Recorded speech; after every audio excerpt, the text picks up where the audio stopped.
Assalamualaikum warahmatullahi wabarakatuh. Alhamdulillahi rabbil alamin. Wassalatu wassalamu ala ashrafil anbiya'i wal mursalin wa ala alihi wa sahbihi ajma'in. Tuan-tuan, para jemaah yang dikasihi sekalian, alhamdulillah kita sedang berada di dalam bulan Rabiul Awal, bulan yang diberikan keistimewaan kelahiran baginda Nabi sallallahu alaihi wasallam, seorang insan yang sungguh istimewa. Bulan inilah yang dipilih oleh Allah Subhanahu wa taala untuk Nabi sallallahu alaihi wasallam dilahirkan ke dunia ini menjadi rasul untuk membimbing umat manusia.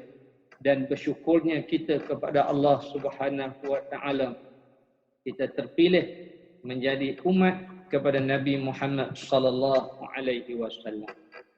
Maka sebab itulah kata Imam Ghazali rahimahullahu taala, sebagai tanda kasih dan cinta kita kepada Rasulullah sallallahu alaihi wasallam adalah satu kemestian bagi setiap individu muslim, kerana baginda adalah orang yang paling berjasa untuk mengenalkan manusia kepada Tuhannya, yakni kepada penciptanya.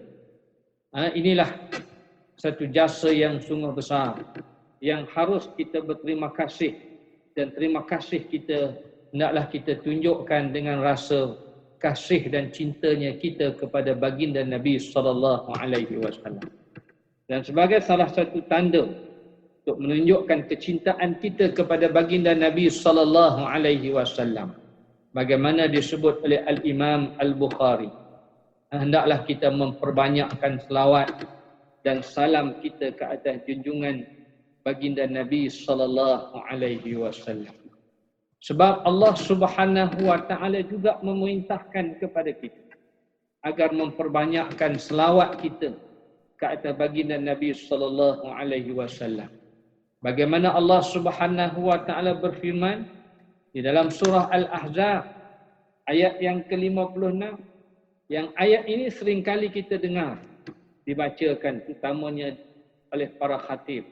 Bagaimana firman Allah Subhanahu wa taala, innallaha wa malaikatahu yusalluna 'alan nabi ya ayyuhalladzina amanu sallu alaihi wa sallimu taslima.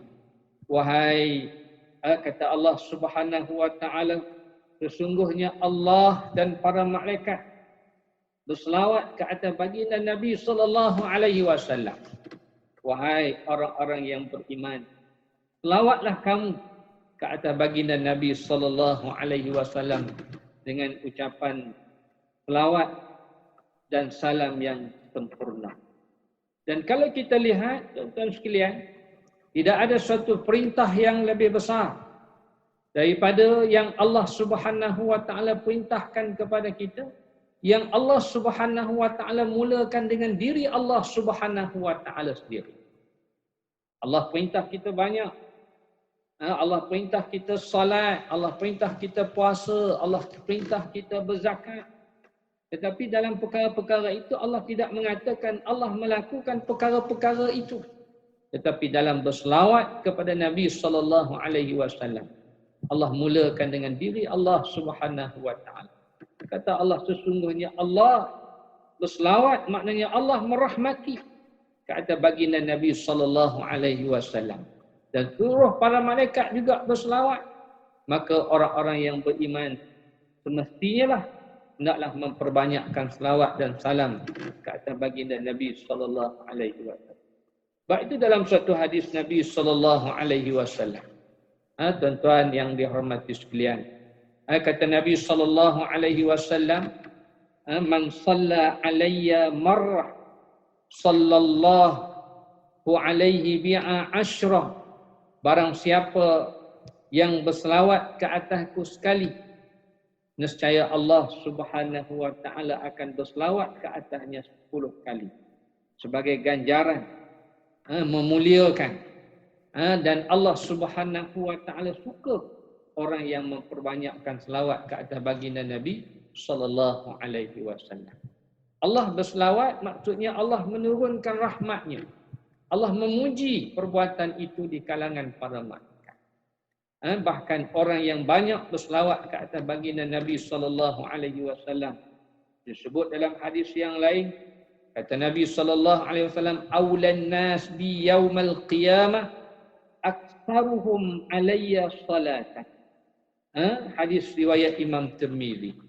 Kata Nabi sallallahu alaihi wasallam, manusia yang paling utama, yakni yang akan dapat mendampingi Nabi sallallahu alaihi wasallam di yaumul akhirah nanti, yang akan mendapat syafaat daripada Nabi sallallahu alaihi wasallam di yaumul akhirah nanti, siapa? Kata Nabi sallallahu alaihi wasallam, aktsaruhum alayya salatan, orang yang banyak berselawat ke atas diriku. Maka justru itu, para hadirin sekalian, para jemaah sekalian, marilah kita memperbanyakkan selawat kita ke atas baginda Nabi sallallahu alaihi wasallam.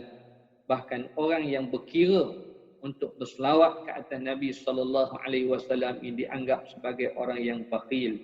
Bagaimana kata Nabi sallallahu alaihi wasallam, al-bakhil man dzukirtu indahu thumma lam yusalli alayya.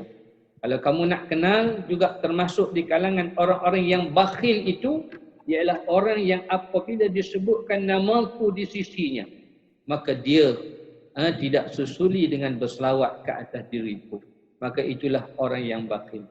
Maka menjadi adab kepada kita, laku umat kepada Nabi sallallahu alaihi wasallam, apabila disebut nama Nabi kepada kita, apabila kita mendengar dengan telinga kita disebut nama Nabi sallallahu alaihi wasallam, hendaklah kita menyambut dengan kita berselawat ke atas Nabi sallallahu alaihi wasallam. Maka di bulan lebih-lebih lagi kita berada di bulan Rabiul Awal ini, bulan kelahiran baginda Nabi sallallahu alaihi wasallam. Maka marilah kita memperbanyak selawat kita ke atas baginda Nabi sallallahu alaihi wasallam. Wallahu a'lam. Wabillahi taufiq wal hidayah. Assalamualaikum warahmatullahi wabarakatuh.